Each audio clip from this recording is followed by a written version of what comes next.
In 2015, which is now over 6 years ago, we received our first gift, the first, if you will, foundational gift to begin a capital campaign to fund what I am now sitting in. But as the seminary grew, so too did the needs.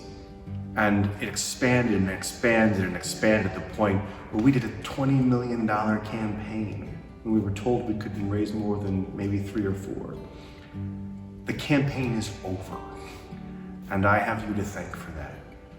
And I think for anyone that's been a part of this project, and for me who's been intimately inside of it, it is as amazing as anything I've ever seen before in my life.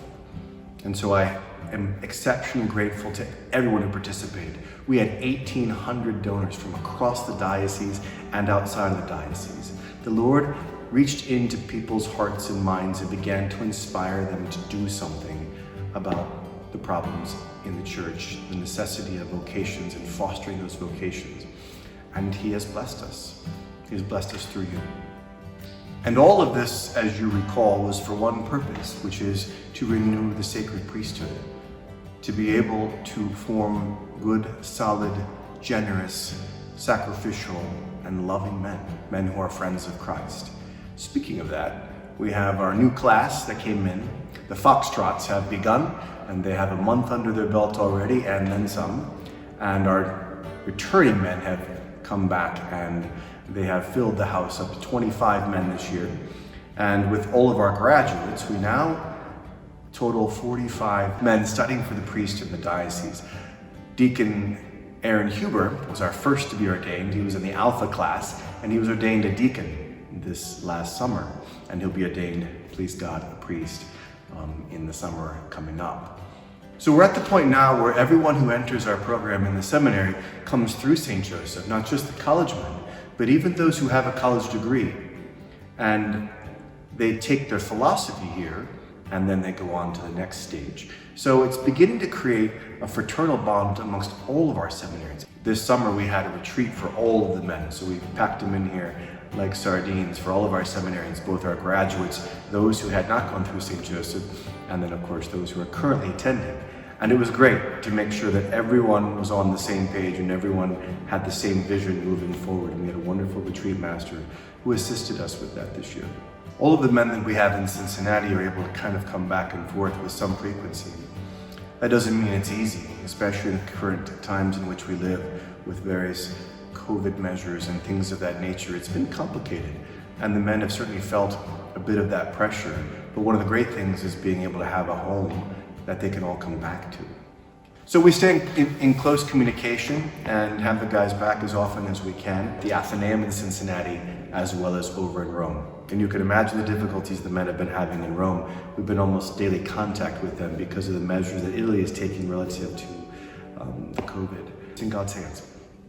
When we began the construction here back in 2018, it was difficult because it was not just a hurricane, but also it was a rainy season that was really abnormal until the land dried out, and it took forever. We waited and waited and waited. I didn't know this before doing any construction, but sort of the clock starts ticking.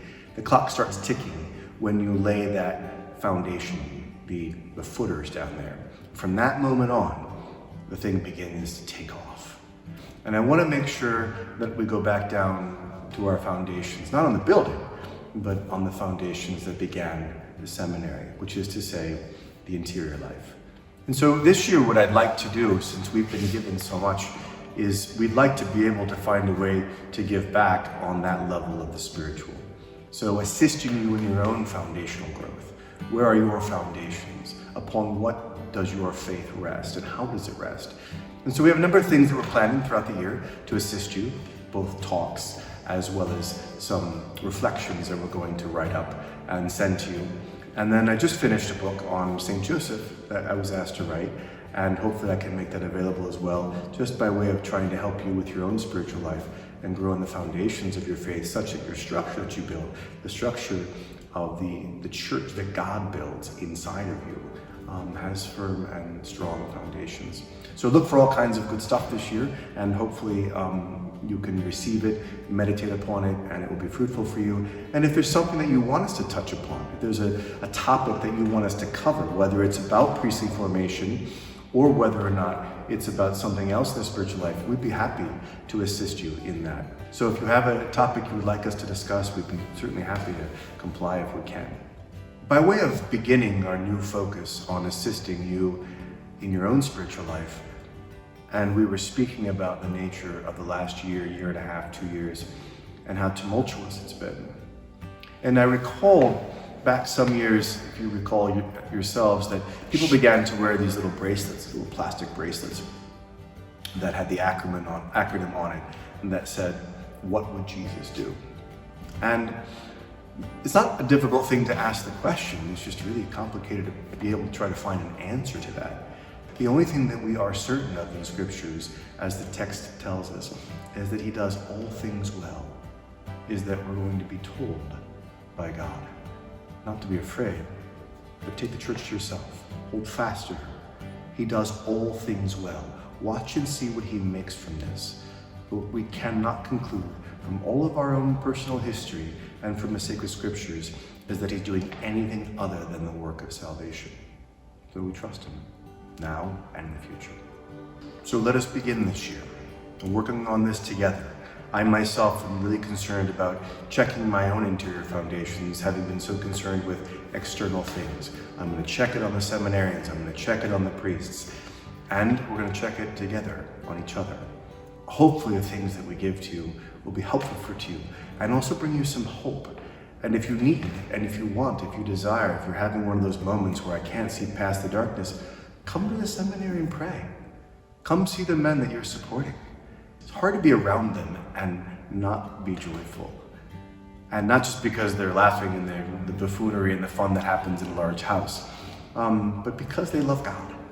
They really love God and they're devoted to him. It's hard to be around that and not be infectious. So if you're having one of those kinds of times and one of those kinds of days, consider this a place where you come back to get rejuvenated if you need to. So thanks again to all of you who made this possible, all of those who support us both financially and with your intercession. God is hearing your petitions, and we look forward to seeing them this year. God bless you.